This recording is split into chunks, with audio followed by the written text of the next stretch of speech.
إن الحمد لله نحمده ونستعينه ونستغفره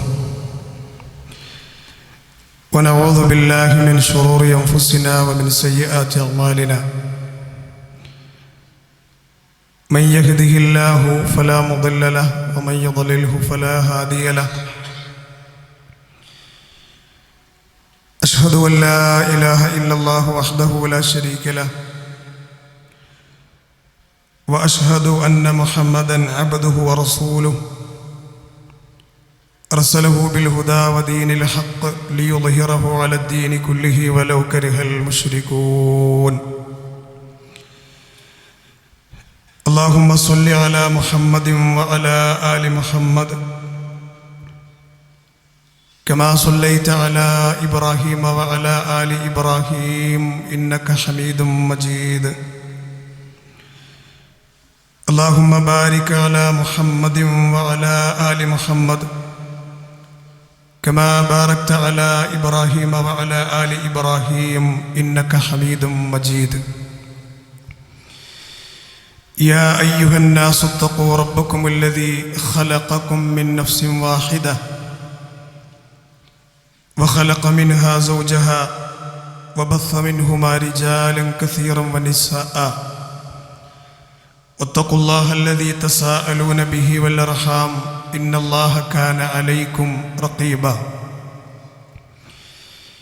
يا أيها الذين آمنوا اتقوا الله وقولوا قولا سديدا يصلح لكم أعمالكم ويغفر لكم ذنوبكم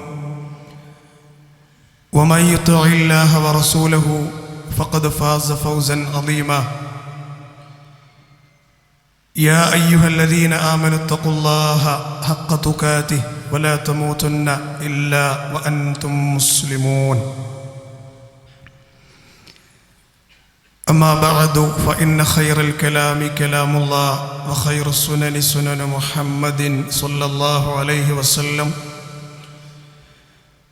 وشر الأمور محدثاتها وكل محدثة بدعة وكل بدعة ضلالة وكل ضلالة في النار أعوذ بالله من الشيطان الرجيم بسم الله الرحمن الرحيم قل إنما أنا بشر مثلكم يوحى إلي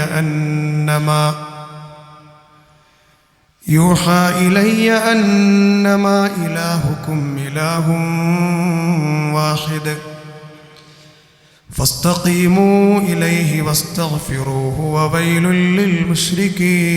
للمشركين الذين لا يؤتون الزكاة وهم بالآخرة هم كافرون.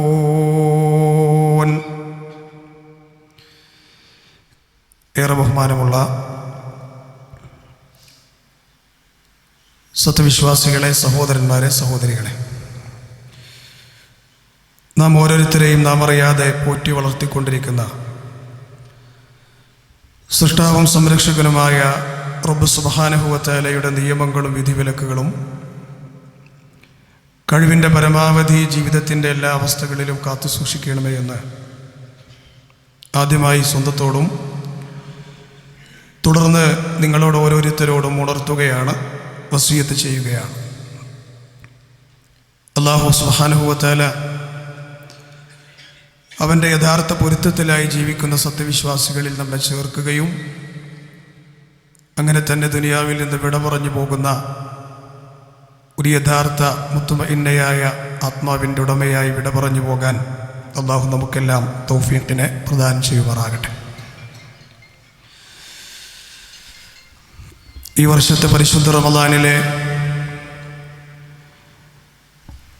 രണ്ടാമത്തെ നോമ്പിലും ആദ്യ വെള്ളിയാഴ്ചയിലുമാണ് നമ്മുടെ സന്നിഹിതരായിട്ടുള്ളത്.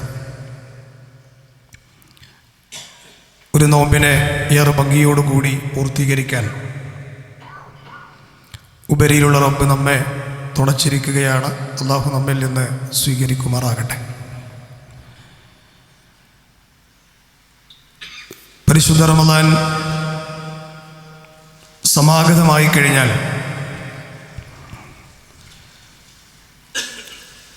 സാധാരണ ഇത്തരത്തിലുള്ള മിമ്പറുകളിൽ നിന്ന്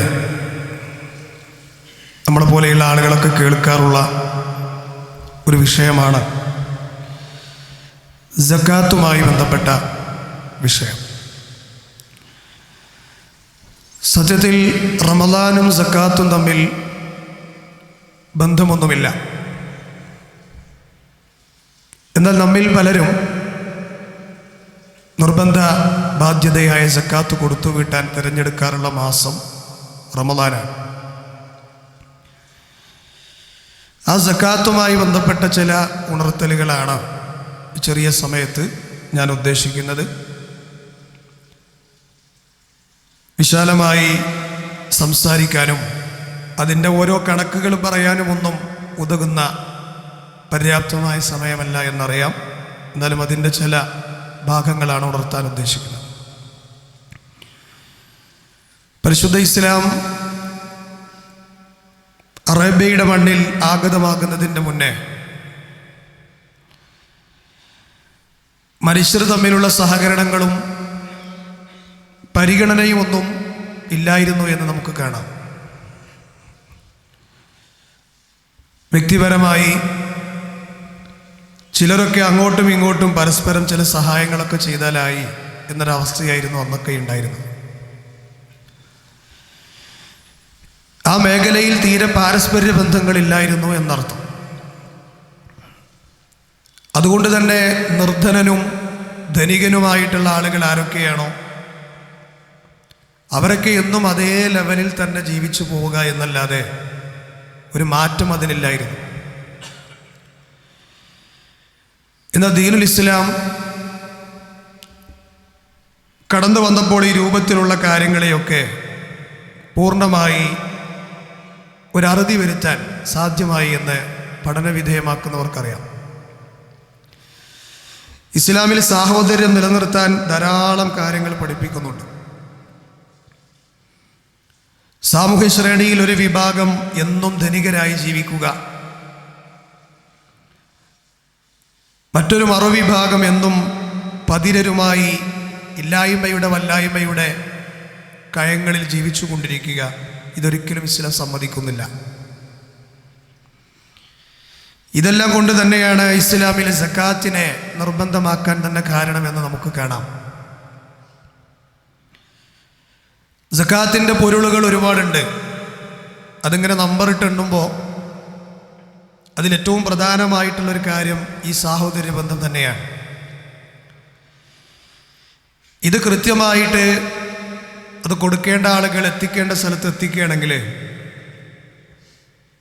ധനാഢ്യരോട് താഴെക്കിടയിലുള്ളവർക്കൊരിക്കലും അസൂയയും പകയും അവിടെ കടന്നു വരുന്നേയില്ല. സക്കാത്ത് കൊടുക്കുന്ന ആളുകൾക്ക് തൻ്റെ താഴെക്കിടയിലുള്ള അവകാശികൾ എന്നും സമൂഹ ശ്രേണിയിൽ നിന്ന് അകന്നു നിൽക്കേണ്ടവരാണെന്നുള്ള തോന്നലും ഉണ്ടാകില്ല. അതുകൊണ്ടാണ് ഞാൻ പറഞ്ഞത്, ഇത് വ്യവസ്ഥാപിതമായിട്ട് എവിടെ നടക്കുന്നുവോ അവിടെ ഒരിക്കലും ഇത്തരത്തിലുള്ള പ്രശ്നങ്ങൾ ഉണ്ടാവില്ല.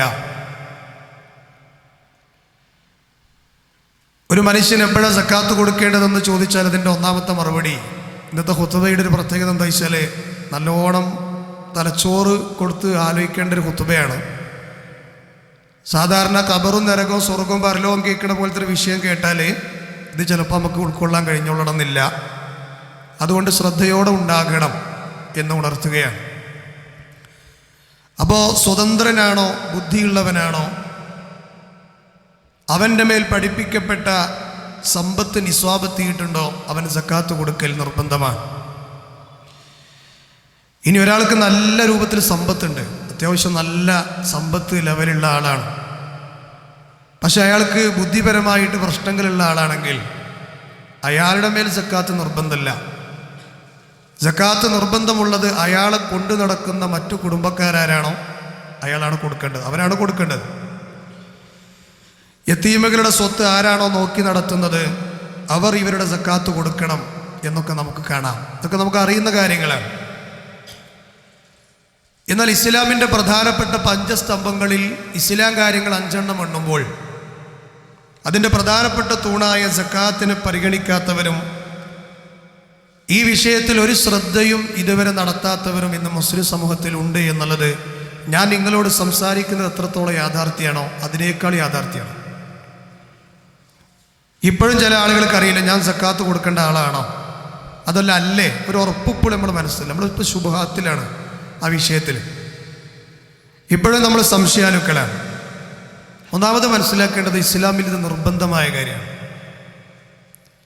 നിർബന്ധം എന്ന് പറഞ്ഞാൽ വ്യക്തിപരമായിട്ട് എല്ലാവർക്കും നിർബന്ധമല്ല. ഇതിന് ചില പരിധികളും ഇതിന് ചില ലെവലുകളും ഒക്കെ പഠിപ്പിച്ചിട്ടുണ്ട്. അവിടെ എത്തുന്നവർക്കേ ഇത് നിർബന്ധമാവുകയുള്ളൂ. പരിശുദ്ധ ഖുർആനിൽ എത്ര സ്ഥലങ്ങളിലാണെന്നറിയോ നിസ്കാരത്തിൻ്റെ കൂടെ സക്കാത്തിന് എണ്ണിയിട്ടുള്ളത്?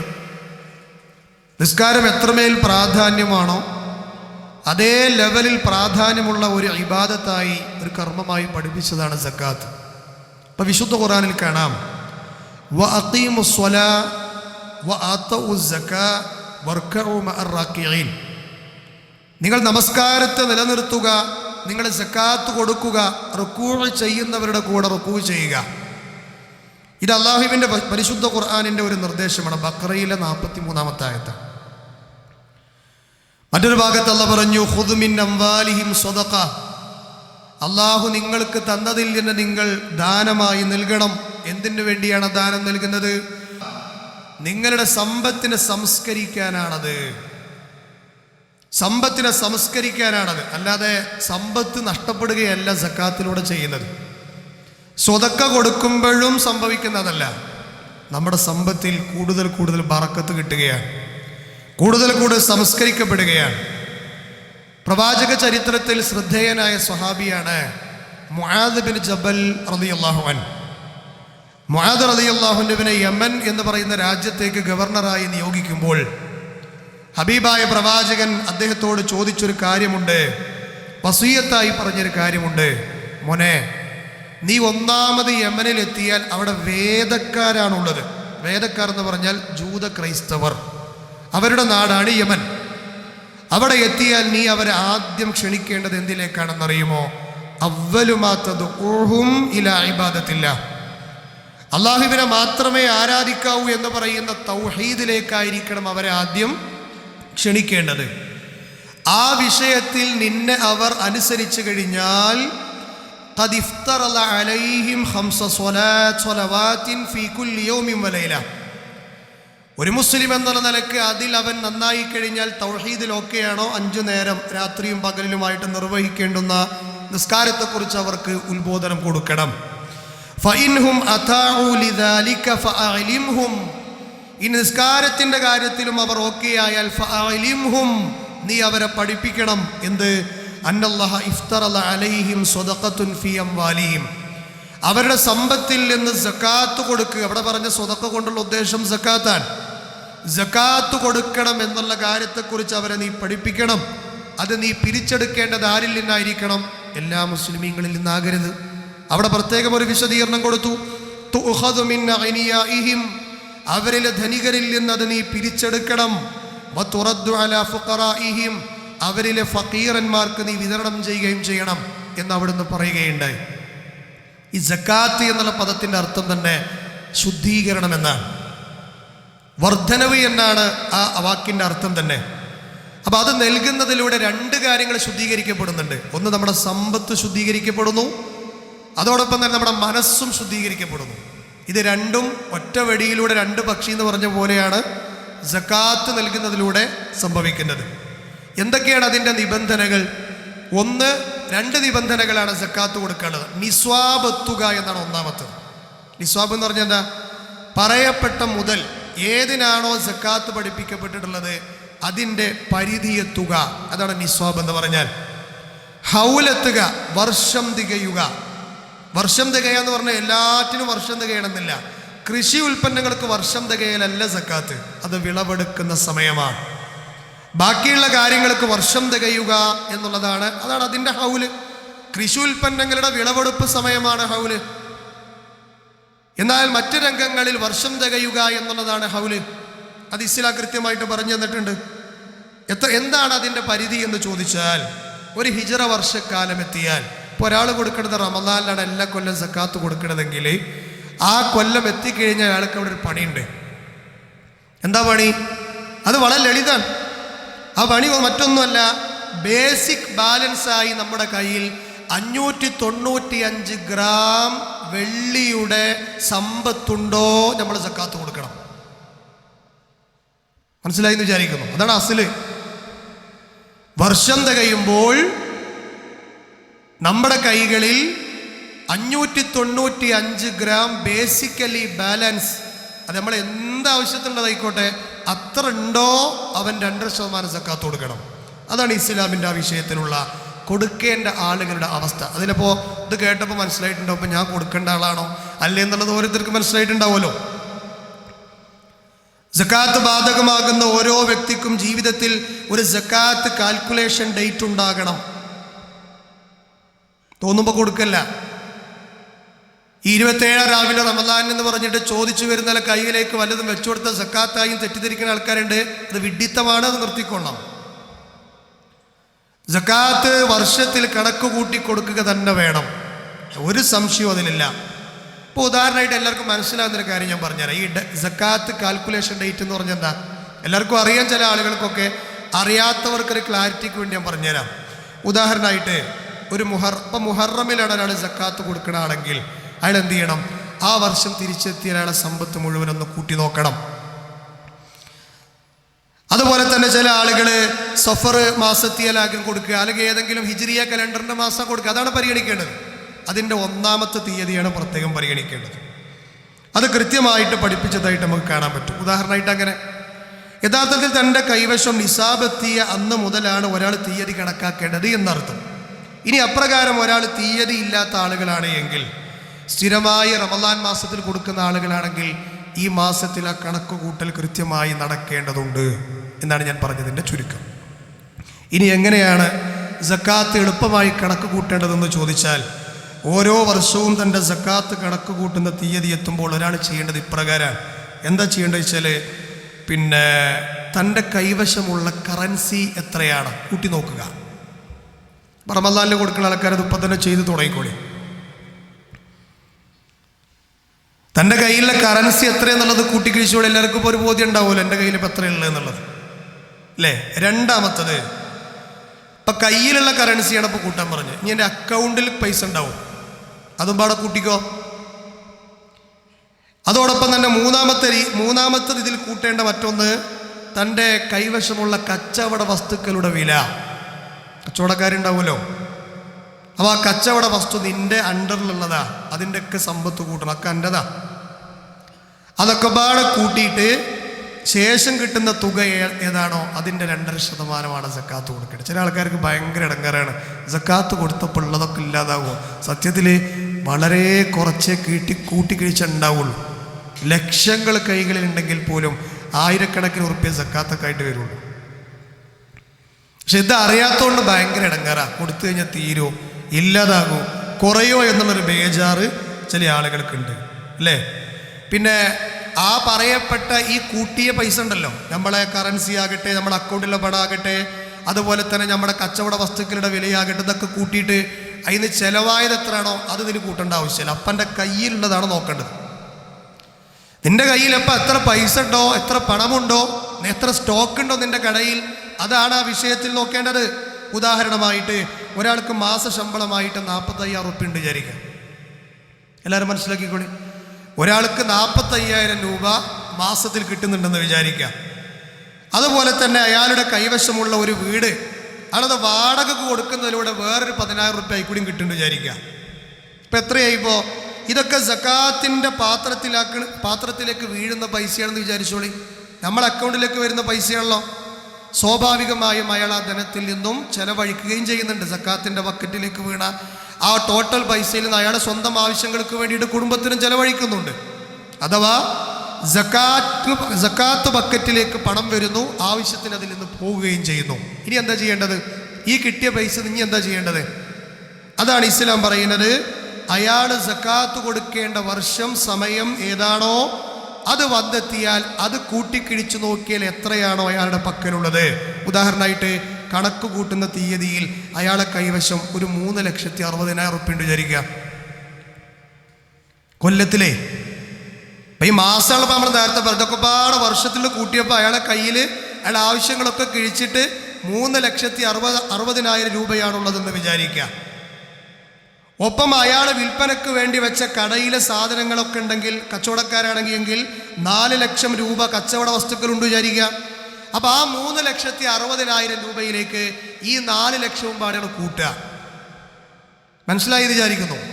തൻ്റെ കച്ചവട സാധനങ്ങൾ കൂട്ടുക, അതോടൊപ്പം തൻ്റെ കയ്യിലുള്ള സമ്പത്തും കൂട്ടുക, എല്ലാം പാടെ കൂട്ടിക്കഴിഞ്ഞാൽ എത്രയാണോ അയാൾക്ക് കിട്ടുന്നത് അതിൻ്റെ 2.5% അയാൾ കൊടുക്കേണ്ടത്.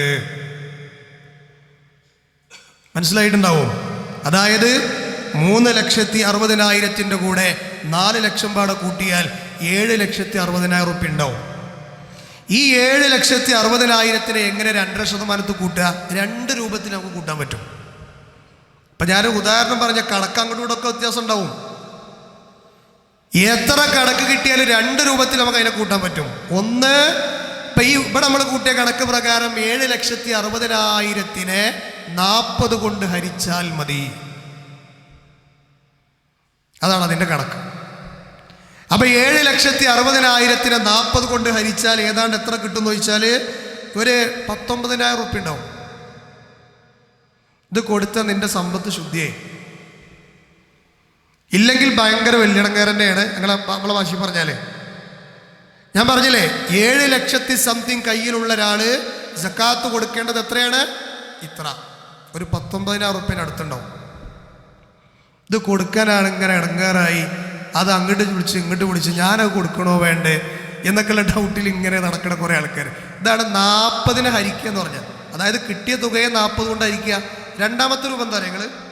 ഇതാണ് എളുപ്പം. ആദ്യം പറഞ്ഞ എളുപ്പം.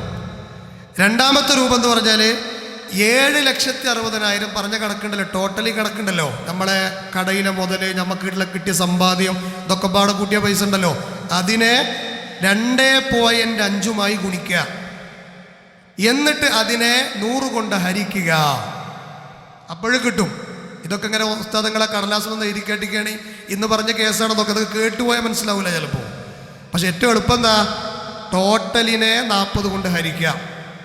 അപ്പം നമ്മുടെ സക്കാത്തിൻ്റെ അപ്പം നിങ്ങൾക്ക് മനസ്സിലാവും നിങ്ങൾ സക്കാത്ത് കൊടുക്കുന്ന ആളാണോ അല്ലേ എന്ന് നോക്കുക. അതായത് 595 ഗ്രാം വെള്ളിയുടെ ഇന്നത്തെ മാർക്കറ്റ് വില എത്രയാണ് അത് നോക്കുക. ഒരു വർഷം തികയുമ്പോൾ എൻ്റെ കയ്യിൽ അത്ര പണം ഉണ്ടോ, ഞാൻ അതിൻ്റെ 2% കൊടുക്കണമെന്ന്. ഈ 2% എങ്ങനെ കിട്ടുകയെന്നപ്പോൾ പറഞ്ഞത് ആ ടോട്ടലി തുകയെ 40 കൊണ്ട് ഹരിച്ചാൽ കിട്ടും. ചില ആളുകൾക്ക് വളരെ തുച്ഛമായതേ ഉണ്ടാവുള്ളൂ. ഇതിപ്പോൾ ഞാൻ കുറച്ച് ലക്ഷക്കണക്കിന് റുപ്യൻ്റെ കണക്ക് പറഞ്ഞുകൊണ്ട് മാത്രമാണ് ഇങ്ങനെ. അപ്പോൾ സഹോദരങ്ങളെ, സംഗതി എന്താണെന്ന് ചോദിച്ചാൽ ഇനിയൊരു സംശയം, ഇത് ആർക്കാണ് കൊടുക്കേണ്ടതെന്നുള്ള ഇപ്പോഴും ചില ആൾക്കാർക്ക് തീരുമാനമായിട്ടില്ല. ഇപ്പോഴും ഇന്നലെ വരെ എന്നോട് ചോദിച്ചു, ഉസ്താദ് ഇന്നയാൾക്ക് കൊടുക്കാൻ പറ്റുമോ, ഉസ്താദ് അപ്പുറത്ത് കൊടുക്കാൻ പറ്റുമോ?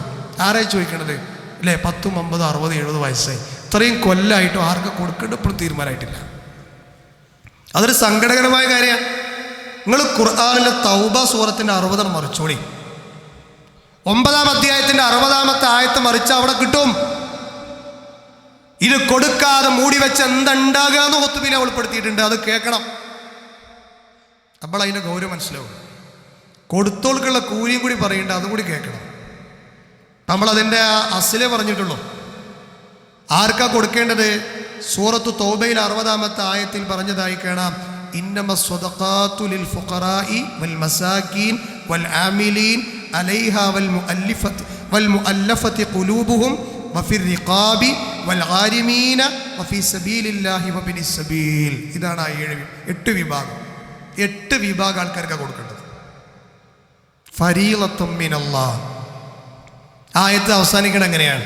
അല്ലാഹു അലീമുൻ ഹക്കീം. ഈ ആയത്തിൻ്റെ തഫ്സീറിൽ ആദ്യം ഈ ആയത്ത് തുടങ്ങിയത് എങ്ങനെയാണ് നിങ്ങൾ ശ്രദ്ധിച്ചോ? അർത്ഥം ഞാൻ പറഞ്ഞുതരാം. ഈ ആയത്ത് നിങ്ങൾ ശ്രദ്ധിച്ചോ?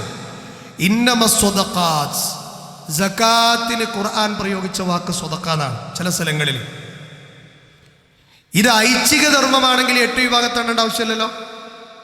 കേവലം നമ്മൾ ഇടയ്ക്കിടയ്ക്ക് കൊടുക്കുന്ന സ്വതക്കുണ്ടല്ലോ, പിരിവേര് വരുമ്പോൾ കൊടുക്കുന്ന സ്വതക്കയാണെങ്കിൽ 8 വിഭാഗത്ത് എണ്ണണോ? ആർക്കും കൊടുത്തൂടെ? ഈ 8 വിഭാഗത്തെ എണ്ണിയതിലൂടെ മനസ്സിലായി ഇത് സാധാ സ്വതക്കയല്ല. അപ്പൊ ആരാണവർ? ഷെയ്ഖ് അബ്ദുറഹ്മാൻ അസ്സഅദി റഹ്മത്തുള്ളാഹി അലൈഹി പറയുന്നുണ്ട്, യഖൂലു തആല ഇന്നമ സ്വദഖാത്ത്. ഈ ഇന്നമ സ്വദഖാത്ത് എന്നുള്ളത് തുടങ്ങിയത് ഐ അസ്സകാത്തുൽ വാജിബ. ആ സ്വതക്ക കൊണ്ട് ഉദ്ദേശം നിർബന്ധ സക്കാത്താണ്. അദ്ദേഹം ബാക്കി പറയുന്നുണ്ട്, സാധാരണ സ്വതക്കയെ കുറിച്ചാണെങ്കിൽ ഈ വിഭാഗത്തെ എണ്ണേണ്ട ആവശ്യങ്ങളില്ലല്ലോ. അപ്പം അത് തീരുമാനമായല്ലോ. ഇനി ആരാണ് 8 വിഭാഗം എന്നുള്ളതാണ് അള്ളാഹു പറയുന്നത്. ഒന്ന് ദരിദ്രനാണ്, അൽ ഫഖീർ. നമ്മളെ പരിചയത്തിൽ അത്രക്കാരുണ്ടോ ഓലെ പരിഗണിക്കണം. ഒന്നാമത്തെ കാറ്റഗറി ഓലാണ്. ഇസ്ലാമിൽ ആരാണ് ഈ ഫക്കീർ എന്ന് പറഞ്ഞാൽ? ഫക്കീർ എന്ന് കേട്ടിട്ടുണ്ടാവും. ഫക്കീർ എന്ന് പറഞ്ഞാൽ അതിൻ്റെ ഡെഫിനിഷൻ തൻ്റെ വാർഷിക വരുമാനം തൻ്റെ അത്യാവശ്യമായിട്ടുള്ള കാര്യങ്ങൾക്ക് വരെ തികയാത്ത മനുഷ്യർക്ക് പറയുന്ന പേരാണ് ഫക്കീർ. അങ്ങനത്തെ കുറേ ആളുകൾ ഇപ്പോഴും ഉണ്ട്. തൻ്റെ വാർഷിക വരുമാനം ചെലവിൻ്റെ പകുതി പോലും എത്താത്ത അങ്ങേയറ്റം പ്രയാസപ്പെട്ട് ജീവിക്കുന്ന ആളുകളാണ്. ചിലപ്പോൾ സമൂഹ മധ്യ പോലും ഇതൊന്നും പറഞ്ഞു നടക്കുന്നുണ്ടാവില്ല. ഈ സ്റ്റാറ്റസ് വലിയൊരു പ്രശ്നമാണല്ലോ. അപ്പം അത്തരം ആളുകളെ നമ്മൾ കണ്ടറിഞ്ഞിട്ട് പോലെ പരിഗണിക്കണം. സമ്പത്തും തൊഴിലും ഇല്ലാത്തവരാണ് ഫക്കീർ എന്നും ചില പണ്ഡിതന്മാർ പറഞ്ഞിട്ടുണ്ട്. സമ്പത്തുമില്ല തൊഴിലുമില്ല, അങ്ങനത്തെ കൂട്ടർ ഇതിൽ പെടും. നിങ്ങൾക്ക് ഈ ഖുതുബ ഇനി റെക്കോർഡിങ്ങിൻ്റെ യൂട്യൂബിൽ കിട്ടും, കേട്ട് പഠിച്ചോട്ടോ എന്തൊക്കെ പുസ്തകം പറഞ്ഞു എന്നുള്ളത്. മറ്റവടിക്ക് കേട്ടപ്പോൾ പഠിയില്ല. ഒരു പഠന വിലയാക്കാൻ വേണ്ടി ചില കാര്യങ്ങൾ പറഞ്ഞത് മാത്രം. രണ്ടാമത് അഗതികളാണ്, അൽ മിസ്കീൻ. മിസ്കീനിൽ ആരെ പെടുക? നിങ്ങൾ തൻ്റെ വാർഷിക വരുമാനം ചെലവിൻ്റെ പകുതിയിലധികം ഉണ്ടെങ്കിലും അത് തികയുന്നില്ല. വാർഷിക വരുമാനം ചെലവിൻ്റെ പകുതിയിലധികം ഉണ്ടെങ്കിലും തികയുന്നില്ല, എത്തിപ്പെടുന്നില്ല. ഒരു മിസ്കീനാണ്. നമ്മുടെ കൂട്ടത്തിൽ കുറേ ആൾക്കാർ അങ്ങനെ ഉണ്ട്. അവർക്കിത് കൊടുക്കണം, ഇതുപോലേക്ക് എത്തണം. അവകാശികളെ നമ്മൾ ഉറപ്പിക്കണം. അവകാശികളല്ലാത്ത കൈകളിൽ എത്തരുത്. അവകാശികൾക്ക് കിട്ടാതെ പോകുകയും ചെയ്യരുത്. അത് നമ്മൾ പ്രത്യേകം ശ്രദ്ധിക്കേണ്ട കാര്യമാണ്. ഈ അവസ്ഥയിലുള്ള ആളുകൾക്കാണ് മിസ്കീൻ. ഫക്കീറിനേക്കാളും കുറച്ചും കൂടി ദർജ കൂടി, അത്രയേ ഉള്ളൂ. ഇതിൻ്റെയും താഴെയാണ് ഫക്കീർ, മിസ്കീൻ്റെയും താഴെയാണ് ഫക്കീർ. മൂന്നാമത്തെ വിഭാഗങ്ങൾ അൽ ആമിലൂന അലൈഹ, ഉദ്യോഗസ്ഥര. ഇസ്ലാമിക ഗവൺമെൻറ് സക്കാത്ത് പിരിച്ചെടുക്കാൻ വേണ്ടി ഏൽപ്പിക്കുന്ന ഉദ്യോഗസ്ഥരുണ്ടാവും. അവരെ പ്രത്യേകം ഈ വിഷയത്തിൽ പരിഗണിക്കണം. അവർ ഒരിക്കലും ശമ്പളക്കാരല്ല, ശമ്പളത്തിന് വേണ്ടിയിട്ടല്ല വല്ലത് ചെയ്യണത്. അവർ അവിടുത്തെ പിരിച്ചെടുക്കുന്ന അധികാരികളായിരിക്കും. ആ അധികാരികൾക്കും കൊടുക്കണം. അപ്പം നമ്മുടെ നാട്ടിൽ എത്രത്തോളം പ്രസക്തമാണെന്നുള്ളത് വല്ലാഹു ആലം. നാലാമത്തെ വിഭാഗം അറിയിച്ചാൽ ഇസ്ലാമിനോട് മനസ്സുകൾ ഇണക്കപ്പെട്ട ആൾക്കാരാണ്. മുഅല്ലഫത്തുൽ ഖുലൂബ് എന്ന് പറയാം. അതാരൊക്കെയെന്ന് ചില ആൾക്കാർക്ക് അറിയില്ല. 3 കൂട്ടരാണ് ഇതിൽ പെടുക. ഇസ്ലാമിലേക്ക് മനസ്സിണക്കപ്പെട്ട വിഭാഗമാണ് നാലാമത്തെ വിഭാഗം. അതിൽ ആരൊക്കെ പെടുക എന്നുള്ളത് 3 വിഭാഗം പെടുന്നതാണ് ഉലമാക്കൾ പറഞ്ഞത്. അതിലൊന്ന്, ഇസ്ലാമിലേക്ക് കടന്നു വരാൻ താല്പര്യം കാണിക്കുന്നൊരു മുസ്ലിം. ഇസ്ലാമിനെ നല്ല ഇഷ്ടമാണ്, ഇസ്ലാമിലേക്ക് വരാൻ താല്പര്യം ഉണ്ടേനും, പക്ഷെ ചില കാരണങ്ങളാൽ അവിടെ അങ്ങനെ തട്ടിത്തടഞ്ഞ് നിൽക്കുകയാണ്. അങ്ങനത്തെ നിങ്ങൾക്ക് പരിചയം ഉണ്ടോർക്ക് സക്കാത്ത് കൊടുക്കാം. അത് കൊടുക്കുന്നതിനോട് എന്താ സംഭവിക്കുക? ഓൻ ചിലപ്പോൾ പൂർണ്ണമായി ഇങ്ങോട്ട് ആകർഷിക്കപ്പെടാൻ തന്നെ അത് കാരണമാവും. അല്ലാതെ പഞ്ചാര ചാക്കോട് ദേവത്തെടുത്താൻ പറഞ്ഞിട്ടില്ല ഇസ്ലാം. ഞാൻ നിനക്ക് എല്ലാ മാസവും ഒരു ചാക്ക് അരി എത്തിച്ചേരാൻ ഇസ്ലാമിക്ക് വരുമോ? അത് നമ്മളെ ദേവത്തല്ല, ഇതാ രീതിയുമല്ല. പിന്നെയോ ഇസ്ലാമിലേക്ക് മനസ്സ് ആകർഷിക്കപ്പെട്ട് ഇങ്ങനെ നിൽക്കണുണ്ട്, ഇസ്ലാമിന് അങ്ങേറ്റം ഇഷ്ടപ്പെടുന്നുണ്ട് എന്നാണ് കടന്നു വന്നിട്ടില്ല. അങ്ങനത്തെ ആളുകളെ പ്രത്യേകം പരിഗണിക്കുക. എന്തിനാന്ന് ചോദിച്ചാൽ ഉപദ്രവങ്ങൾ ഇല്ലാതാക്കാൻ വേണ്ടി, ആൾക്ക് പ്രശ്നങ്ങൾ ഇല്ലാതിരിക്കാൻ വേണ്ടിയിട്ടാണ്. പിന്നെ പറഞ്ഞൊരു വിഭാഗം എന്താ വെച്ചാൽ പിന്നെ പുതുമുസ്ലിമീങ്ങളാണ് മറ്റൊരു വിഭാഗം ആളുകൾ. ഇസ്ലാമിലേക്ക് കടന്നു വന്ന പുതുമുസ്ലിങ്ങൾ ഉണ്ടാവും, അവരെ പ്രത്യേകം പരിഗണിക്കുക. അപ്പം നിങ്ങളെ ചിന്തയിലും നിങ്ങളെ മനസ്സിൻ്റെ ക്യാൻവാസിലും അങ്ങനത്തെ ആളുകളുണ്ടോ, പുതുമുസ്ലിങ്ങളുണ്ടോ, അവർക്ക് സക്കാത്തിൻ്റെ സമ്പത്ത് എത്തണം.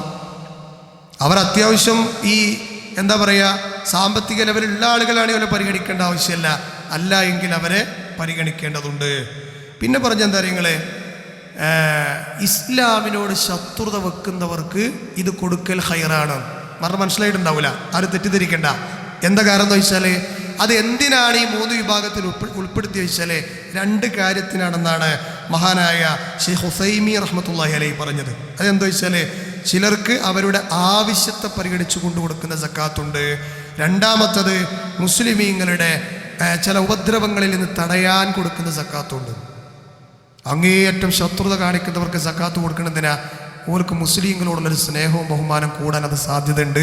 അപ്പോൾ മുസ്ലിങ്ങളോടുള്ള അക്രമങ്ങൾ ഒരു കുറക്കാൻ സാധ്യതയുണ്ട്. ഈ 3 വിഭാഗമാണ് അതിൽപ്പെടുക. വിശാലമായിട്ട് പഠിക്കണമെങ്കിൽ എന്ത് വേണം? ഇരുന്ന് കുത്തിയിരുന്ന് പഠിക്കേണ്ട വിഷയമാണ്. ഇതാണ് മുഅല്ലഫത്തുൽ ഖുലൂബ്. പിന്നെ പറഞ്ഞൊരു വിഭാഗം എന്താ വെച്ചാൽ അടിമ മോചനാണ്. അതിൽ 2 വിഭാഗപ്പെടുക. റിഖാബ് എന്നടയിൽപ്പെടുക പറയാം. അതായത് യജമാനൻ പറഞ്ഞിട്ടുണ്ട് നിന്നെ ഞാൻ മോചിപ്പിക്കാൻ, പക്ഷെ ഓന് മോചനദ്രവ്യം കൊടുക്കാൻ കയ്യിലൊന്നുമില്ല. ഇന്നിപ്പോൾ അങ്ങനത്തെ സംഗതികളില്ലല്ലോ. പക്ഷെ ഇന്ന് പെടുന്നൊന്നുണ്ട്. അത് രണ്ടാമത്തെ ഞാൻ പറഞ്ഞുതരാം. ഈ അടിമ മോചനത്തിൻ്റെ ആളുകൾക്ക് എന്ത് ചെയ്യാം? അയാളെ രക്ഷപ്പെടുത്താൻ വേണ്ടി സക്കാത്തിൻ്റെ സമ്പത്ത് കൊടുക്കാം. രണ്ടാമത്തെ വിഭാഗം ഏതാ നിങ്ങൾ? അന്യായമായി തടവിലിട്ട മുസ്ലിം സഹോദരങ്ങളുണ്ടാവും. അവരെ രക്ഷപ്പെടുത്താൻ വേണമെങ്കിലും സാമ്പത്തികമായിട്ട് സക്കാത്തിൽ നിന്ന് കൊടുക്കാം. അന്യായമായിട്ട് എന്താ പറയുക, കുടുങ്ങിക്കിടക്കുന്ന ആൾക്കാരുണ്ടാവുമല്ലോ, അവരെ രക്ഷപ്പെടുത്താൻ. അതൊക്കെ ആരൊക്കെയെന്നപ്പോൾ നമുക്ക് മനസ്സിലാക്കാൻ പറ്റും അല്ലെ? നമ്മുടെ സമൂഹത്തിൽ അങ്ങനത്തെ കുറേ ആളുകളുണ്ടാവും. പുറമേയുള്ള നമ്മുടെ രാജ്യങ്ങളിലുള്ള ആൾക്കാരുണ്ടാവും, അന്യദേശങ്ങളിൽ കുടുങ്ങിക്കിടക്കുന്ന ആൾക്കാരുണ്ടാവും. അവർക്കൊക്കെ നമ്മുടെ സക്കാത്തിൻ്റെ സമ്പത്ത് അർഹതപ്പെട്ടതാണ്. പിന്നെ 6-മത്തേത് കടക്കാരാണ്. കട എന്ന് പറഞ്ഞാൽ ഷോപ്പ് എടുത്തുന്ന പോലെ അല്ല കേട്ടോ. പിന്നെ എങ്ങനത്തെ കടക്കാരാ?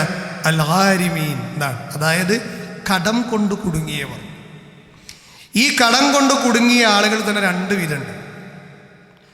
മറ്റുള്ളവർക്ക് സാമ്പത്തിക ബാധ്യതകൾ കൊടുത്ത് വീട്ടാനുണ്ടാവുകയും നല്ല പൈസ കൊടുക്കേണ്ട അപ്പുറത്തുപ്പുറത്തൊക്കെ, എന്നാൽ വീട്ടാൻ സാധിക്കാതെ ഇടങ്ങാറാകുകയും ചെയ്യുന്ന കുറേ കടക്കാരുണ്ടാവും. ഓലൊക്കെ പറയുകയാണെങ്കിൽ എന്തിനായി പോയി പെട്ടിട്ടുണ്ടാൻ അറാസിയാ നിൽക്കണ്ട. അതൊക്കെ എന്തെങ്കിലും അത്യാവശ്യങ്ങൾക്ക് മേടിച്ചതായിരിക്കും. ഇനി മാത്രമല്ല, ഈ പറയപ്പെട്ട വിഭാഗം തന്നെ 2 കൂട്ടരാണ്. ഒന്നാരാന്നറിയങ്ങൾ? സ്വന്തം ആവശ്യത്തിന് വേണ്ടി കടക്കാരനായാണ്. സ്വന്തം ജോലിക്കും മറ്റു ബിസിനസ് കാര്യങ്ങൾക്കൊക്കെ തുടങ്ങി അതാകെ ഇടങ്ങേറായി കടത്തിൽപ്പെട്ട് അത് തിരിച്ചടക്കാൻ കഴിയാതെ വലിയൊരവസ്ഥയിൽ ഒരു മുസ്ലിം സഹോദരൻ കഴിയുകയാണെങ്കിൽ ഓരങ്ങൾ സക്കാത്ത് കൊണ്ട് പരിഗണിക്കണം. ഒറ്റപ്പെടുത്തല്ല വേണ്ടത്. ഒരു സ്വഭോന്മുഖിക്കാത്ത പെട്ട മാരിയാണ് ഇതൊക്കെ എന്തെങ്കിലുമൊക്കെ സംഭവിച്ചു കഴിഞ്ഞാൽ ആൾക്കാരുടെ ആട്ടി അകറ്റിയ സമൂഹത്തിൽ നിന്ന് പിന്നെ ചേർത്ത് പിടിച്ച് പരിഹാരങ്ങൾ കാണിച്ചു കൊടുക്കല്ലേ വേണ്ടത്. അപ്പം അത് ചെയ്യണം. രണ്ടാമത് ചെയ്യേണ്ടത്, 2 പേർക്കിടയിൽ ഭയങ്കര പ്രശ്നം, ആ പ്രശ്നം പരിഹരിക്കാനായിട്ട് അന്യൻ്റെ ബാധ്യത, ഒരു ബാധ്യതയുടെ പേരിൽ 2 ആൾ പ്രശ്നം ഉണ്ടാക്കുകയാണ്. അപ്പോൾ ഓൻ്റെ ബാധ്യത ഞാൻ ഏറ്റെടുത്തോളാം എന്ന് പറഞ്ഞ് ആരെങ്കിലും ഏറ്റെടുത്താൽ ഓനങ്ങൾ സഹായിക്കണം. ഓനിഞ്ഞ് ധനികനാണെങ്കിൽ പോലും സക്കാത്തിൻ്റെ പണം കൊണ്ട് സഹായിക്കണം എന്നാണ്. ഒരു ഇടപാടുമായി ഭയങ്കര പ്രശ്നം നടക്കുമ്പോൾ നിങ്ങളിഞ്ഞ് പ്രശ്നം ഉണ്ടാക്കില്ല, അത് ഞാൻ ഏറ്റെടുത്തോളൂ എന്ന് പറഞ്ഞാൽ ആ ഏറ്റെടുത്തവനെ സക്കാത്തിൻ്റെ പൈസ കൊണ്ട് സഹായിക്കണം.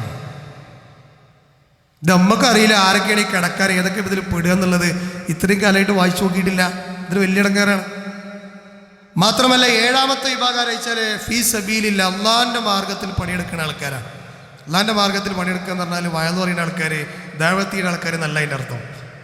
ഫീ സബീലില്ല എന്ന് പറഞ്ഞാൽ അതുകൊണ്ടുള്ള ഉദ്ദേശം അള്ളാഹിൻ്റെ മാർഗത്തിൽ ജിഹാദ് ചെയ്യുന്ന, അതായത് അതിശക്തമായിട്ട്, ഉദാഹരണമായിട്ട് ഇപ്പോൾ എന്താ പറയുക, അതിർത്തികളിൽ അതിശക്തമായിട്ട് പോരാടുന്ന, അത്തരത്തിലുള്ള ആയുധങ്ങൾക്ക് മുന്നിൽ പോരാടുന്ന ജിഹാദ് ചെയ്യുന്ന ആളുകളുണ്ടാവും. അവരെയാണ് ഈ വിഷയത്തിൽ ഉൾപ്പെടുത്തിയിട്ടുള്ളത് എന്ന് നമുക്ക് കാണാൻ കഴിയും. പിന്നെ 8-മത്തേത് ഇബ്നു സബീൽ എന്നാണ്. അതാണ് അവസാനത്തെ വിഭാഗം, വഴിമുട്ടിയ യാത്രക്കാരൻ. അള്ളാഹുവിൻ്റെ മാർഗത്തിൽ അതിനായിട്ട് ഒഴിഞ്ഞു നിൽക്കുന്ന കുറേ ദാഇമാരും പണ്ഡിതന്മാരുണ്ടാവും. അതാണ് ഇബ്നു സബീൽ 1-മത്തെ വിഭാഗം. അള്ളാഹുവിൻ്റെ ദീനിന് വേണ്ടി മാത്രം മാറി നിൽക്കുന്ന, അള്ളാഹുവിൻ്റെ ദീനിന് വേണ്ടി വഴിമുട്ടിയ അവസ്ഥയിൽ ജീവിക്കുന്ന ആളുകളുണ്ടാവും. അവരെ പരിഗണിക്കണം. 2-മത്തേത് അള്ളാഹുവിൻ്റെ മാർഗത്തിൽ ഇറങ്ങി തിരിച്ചവരെയും ഇതിൽ ഉൾപ്പെടുത്താമെന്ന് പണ്ഡിതന്മാർ പറഞ്ഞിട്ടുണ്ട്. ഇപ്പം എന്താ പ്രശ്നം എന്നറിയങ്ങൾ, ഇത് ഈ പറയപ്പെട്ട വിഭാഗങ്ങളിലേക്കല്ലാതെ ഇനിയിപ്പോൾ ആളുകൾക്കുള്ള സംശയം, ഉസ്താദെ ഒറ്റക്ക് കൊടുക്കാൻ പറ്റുമോ, സക്കാത്ത് സെല്ലുകളിലേക്ക് തന്നെ കൊടുക്കണോ എന്നൊക്കെ ചില ചോദ്യങ്ങളുമായി ചില ആളുകൾ. അവർ കൃത്യമായിട്ട് മനസ്സിലാക്കിക്കോളി, എന്ത് വിഷയവും ഇസ്ലാം ഏറ്റവും ഹൈറായി പഠിപ്പിച്ചത് ജമാഅത്തായിട്ട് ചെയ്യാനാണ്. എന്തിനാ ഇപ്പോൾ ഈ 5 നേരത്തെ ജമാഅത്ത് നിസ്കാരം? എന്തിനാ? നിസ്കാരമാണ് ഇപ്പോൾ വീട്ടിൽ നിന്ന് നിസ്കരിച്ചാൽ പോലെ നിസ്കാരാവൂലേ? ഇസ്ലാം എന്തിനും ഒരു സംഘം, എവിടെയും ഇസ്ലാം പറയണ കാണാം, അലൈക്കും ബിൽ ജമാഅ, നിങ്ങൾ സംഘത്തിൻ്റെ കൂടെ നിൽക്കണേ. ഒറ്റപ്പെട്ടു പോകുന്നവരെ ചെന്നായ അത്തരം ആടുകളെയാണ് ആക്രമിക്കുക, പിശാചുക്കൾ വരും എന്നൊക്കെ പറഞ്ഞതായിട്ട് കാണാൻ പറ്റും. ഇനി ഒരാൾ ഒറ്റക്ക് കൊടുക്കാൻ തീരുമാനിച്ചത് തെറ്റൊന്നുമല്ല. പക്ഷെ അതിൽ ഹൈറെന്താ? ഇത് 2 എടുത്തു നോക്കിയാൽ ഹൈറെന്താ? ഒരു സംഘം മുസ്ലിമീങ്ങളായ ആളുകൾ തൻ്റെ മഹല്ല്, തൻ്റെ പള്ളി, അവിടെ അങ്ങനത്തെ സംവിധാനങ്ങളൊക്കെ ഉണ്ടെങ്കിൽ സക്കാത്തിൻ്റെ സമ്പത്താണ് എത്തിച്ചു കൊടുക്കുകയാണെങ്കിൽ എല്ലാവരും പാടെ കൂടിയിട്ട് ആരാണ് ഇപ്പോൾ ഈ നാട്ടിലെ പ്രധാന അവകാശികൾ? ഇപ്പോൾ കൊടുന്ന ആൾക്കെന്നെ അറിയാം. കൊടുന്ന് പള്ളി സക്കാത്ത് സെല്ല് കൊടുത്ത ആൾക്കാർ എൻ്റെ കുടുംബത്തിൻ്റെ ഒരു ഇടങ്ങാറാണ് ആളുണ്ട്, ഓരങ്ങൾ പരിഗണിക്കാൻ പറഞ്ഞോളി. ഇന്ന സ്ഥലത്ത് ഞാൻ എല്ലാ കൊല്ലം കൊടുക്കേണ്ടതാണ്, ഇപ്രാവശ്യം ഞാൻ സക്കാത്ത് സെല്ലിക്ക് കൊടുക്കുകയാണ് പള്ളിക്ക്, പക്ഷെ നിങ്ങൾ ഇന്നാണെന്ന് പരിഗണിക്കണം കേട്ടോ എന്ന് പറഞ്ഞാൽ ഓലെ പരിഗണിക്കൽ ആ സെല്ല് നടത്തുന്ന ആളുകളുടെ ബാധ്യതയാണ്. സഹാബികൾ നബിയോട് ചോദിച്ചില്ല, നബിയെ ഞാനിങ്ങനെ ജക്കാത്ത് പിരിച്ചാൻ വരുന്ന ആൾക്കാരെ കയ്യിൽ അത് കൊടുത്തു കഴിഞ്ഞാൽ ഓല അതിൽ എന്തെങ്കിലും തട്ടിപ്പ് കാണിച്ചാലോ? നബി പറഞ്ഞു, മോനെ എൻ്റെ ബാധ്യത തീർന്നു കേട്ടോ, എൻ്റെ ബാധ്യത തീർന്നു. ഇനി ഓലയിൽ വല്ല വഞ്ചനയും കാണിക്കുകയാണോ? ഓലും പടച്ചോനും തമ്മിൽ ഇടപാടാണത്.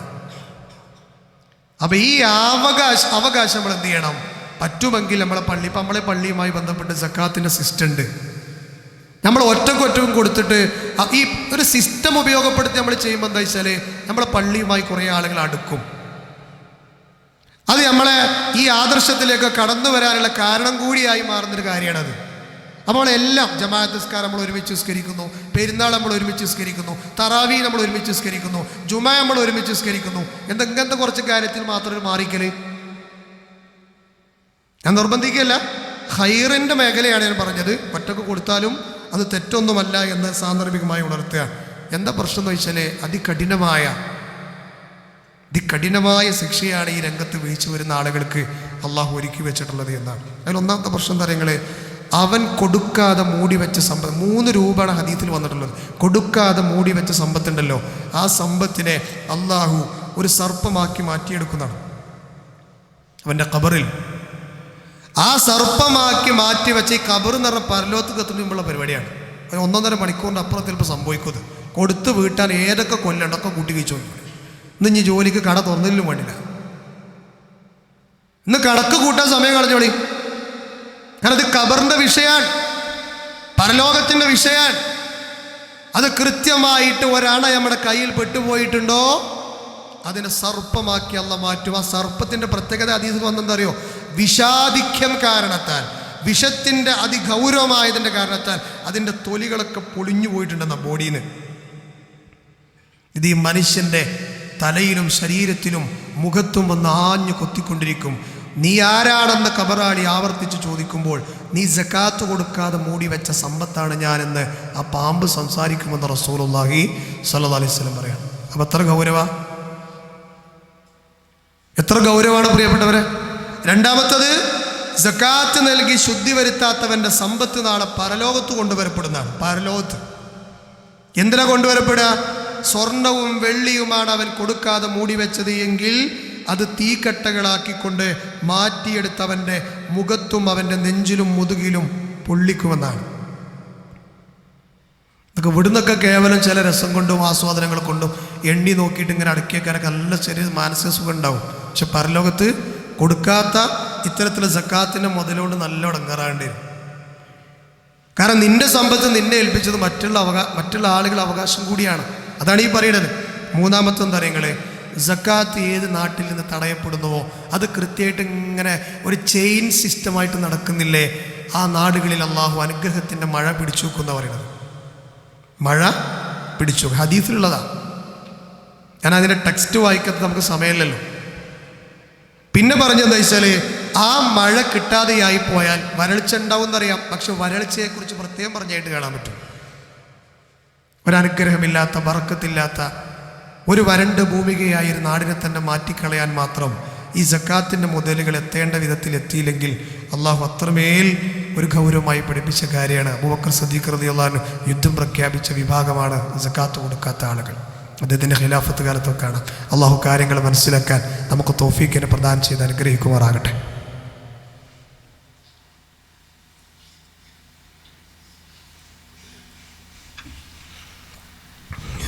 അൽഹംദുലില്ലാഹ് വസ്സലാത്തു വസ്സലാമു അലാ റസൂലില്ലാഹ് വഅലാ മൻ തബിഅഹും ബിഇഹ്സാനിൻ ഇലാ യൗമിദ്ദീൻ. അമ്മാ ബഅദ്. അള്ളാഹുവിനെ സൂക്ഷിക്കണമേ എന്ന് ഒരിക്കൽ കൂടി എന്നെയും നിങ്ങളെയും ഉണർത്തുകയാണ്. പരിശുദ്ധ ഖുർആനിൽ ഈ സക്കാത്ത് കൊടുക്കുന്ന ആളുകളുടെ പ്രതിഫലത്തെക്കുറിച്ച് പറഞ്ഞപ്പോൾ കാണാം, അത് ഈമാനിൻ്റെ അടയാളമാണ് എന്ന് പ്രത്യേകം ഖുർആൻ പറയുന്നുണ്ട്. അത് കൃത്യമായിട്ട് അതിനെക്കുറിച്ചൊരു അവബോധമുള്ള ആളുകൾ ഈമാനുള്ള ആളുകളാണെന്ന് പറഞ്ഞു. ഖുർആൻ അല്ലാഹു പറഞ്ഞില്ലേ, ഖദ് അഫ്ലഹൽ മുഅ്മിനൂൻ അല്ലദീന ഹും ഫീ സ്വലാത്തിഹിം ഖാശിഊൻ വല്ലദീന ഹും അനിൽ ലഗ്വി മുഅ്രിദൂൻ വല്ലദീന ഹും ലിസ്സകാത്തി ഫാഇലൂൻ. വിശ്വാസികളെ ക്വാളിറ്റി ഇങ്ങനെ പറയാൻ, വിശ്വാസികൾ വിജയിച്ചവരാണ്. ഈ ഖദ് എന്ന് പറഞ്ഞു തുടങ്ങുന്ന ആയത്തുകൾ പ്രത്യേകം എന്താ അറിയോ? മുഫസ്സിറുകൾ പറയണ കാണാം, അത് കേവലം ഖദല്ല. ഖദ് അഫ്ലഹൽ മുഅ്മിനൂൻ എന്നാണല്ലോ, അത് കേവലം ഖദല്ല. പിന്നെയോ വല്ലാഹി ലഖദ് എന്നാണ്. അള്ളാഹുവാണേ സത്യം, വിശ്വാസികൾ വിജയിച്ചിരിക്കുന്നു. അള്ളാഹു അവരെല്ലാം ചേർക്കുമാറാകട്ടെ. ആരാണവർ? അവർ അവരുടെ നിസ്കാരത്തിൽ ഖുശൂഉള്ളവരാണ്. നിസ്കരിക്കുന്നവരാണെന്നല്ല, നല്ല ഭയഭക്തിയോടെ അടക്കത്തോടെ ആത്മാർത്ഥമായി സുജൂദും റുക്കുവൊക്കെ ചെയ്ത് നിസ്കരിക്കുന്ന ആളുകളാണ്. പിന്നെ ആളുകളാ വല്ലദീനഹും അനിൽ ലഗ്വി മുഅ്രിളൂൻ. എന്തെങ്കിലുമൊക്കെ തോന്നിവാസങ്ങളും അധർമ്മങ്ങളുണ്ടെങ്കിൽ അവിടെ വിശ്വാസി ഉണ്ടാവില്ല, വിശ്വാസി അവിടെ ഉണ്ടാവില്ല. പിന്നെ പറഞ്ഞത് വല്ലദീനഹും ലിസക്കാത്തി ഫായിലൂൻ. അള്ള കൽപ്പിച്ച സക്കാത്തിനെ കൃത്യമായി കൊടുത്തു വീട്ടുന്നവരാണ്. പിന്നെയും ക്വാളിറ്റികളുണ്ട്, നമ്മൾ അങ്ങോട്ട് വല്ലാതെ പോണില്ല. അപ്പോൾ സക്കാത്ത് കൊടുക്കുന്നവർ വിശ്വാസികളാണ്. ഇനി മാത്രമല്ല, സക്കാത്ത് കൊടുക്കാത്തവരെ കുറിച്ച് എന്താ പറഞ്ഞറിയോ? നമുക്കറിയാലോ, ഇപ്പോൾ ഇവിടെ ഇരിക്കുന്ന ആളുകൾ ഈ തൗഹീദിൻ്റെ മഹത്വം മനസ്സിലാക്കിയ ആളുകളാണല്ലോ. സക്കാത്ത് കൊടുക്കാത്ത ആളുകൾ മുശ്രിക്കുകളുടെ സ്വഭാവമുള്ളവരാണെന്ന് പരിശുദ്ധ ഖുർആൻ പറയാം. ഞാൻ നിങ്ങളുടെ മുമ്പിൽ ആദ്യം ഓതിയായതാണ്. അബൂജഹലിൻ്റെ, ഉത്ബയുടെ, ഷൈബയുടെ, വലീദ് ഇബ്നു മുഗീറയുടെ അതികഠിനന്മാരായ മുശ്രിക്കുകളുടെ സ്വഭാവമാണ് സക്കാത്ത് കൊടുക്കാത്ത ആളുകൾ. എന്താ പറഞ്ഞത് അല്ലാഹു?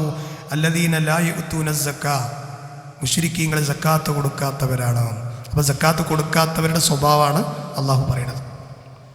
മുശ്രിക്കുകളെ കുറിച്ച് പറയാണ്, ഒരു സക്കാത്ത് കൊടുക്കൂല.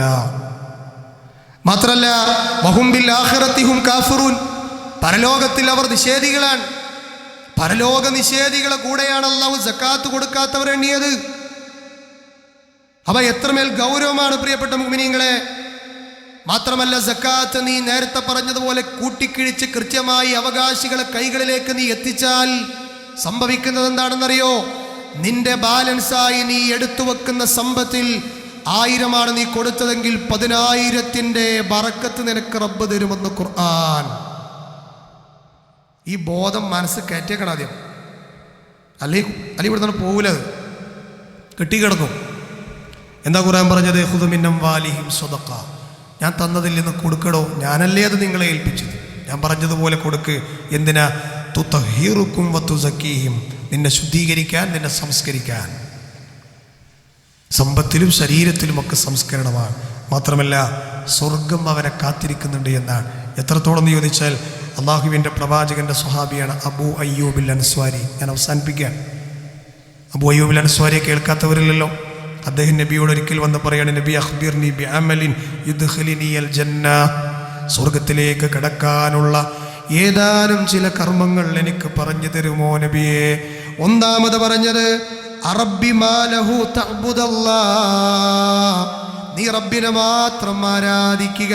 വലാ തുശ്രികു ബി ശൈആ. അവനിൽ യാതൊന്നിനെയും നീ പങ്കു ചേർക്കരുത്.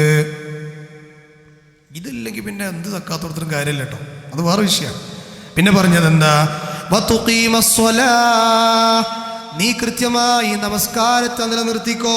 പിന്നെ പറഞ്ഞത് എന്താ? വതുഖ്തിസ്സക്കാ. നീ കൃത്യമായി സക്കാത്ത് കൊടുത്തോ. വതസിലുർ റഹിം. കുടുംബ ബന്ധം ചേർത്തോ. ഈ കാര്യങ്ങൾ നിന്നിലുണ്ട് എങ്കിൽ നിനക്ക് സ്വർഗമുണ്ട് അബൂ അയ്യൂബേ എന്ന് അള്ളാഹുവിൻ്റെ റസൂൽ മുഹമ്മദ് മുസ്തഫ സല്ലല്ലാഹു അലൈഹി വസല്ലം പറയുകയാണ്. ഇനി ഒറ്റ കാര്യം കൂടി പറഞ്ഞുതരാം, എന്നിട്ട് നമുക്ക് നമ്മളെ ഖുത്ബയുടെ അവസാനിപ്പിക്കാം. സക്കാത്ത് കൃത്യമായി കൊടുക്കുന്ന ആളുകൾ നാളെ സ്വർഗത്തിൽ ആരെ കൂടെ അറിയുകൾ? സ്വർഗം ഉണ്ടെന്ന് മനസ്സിലായല്ലോ.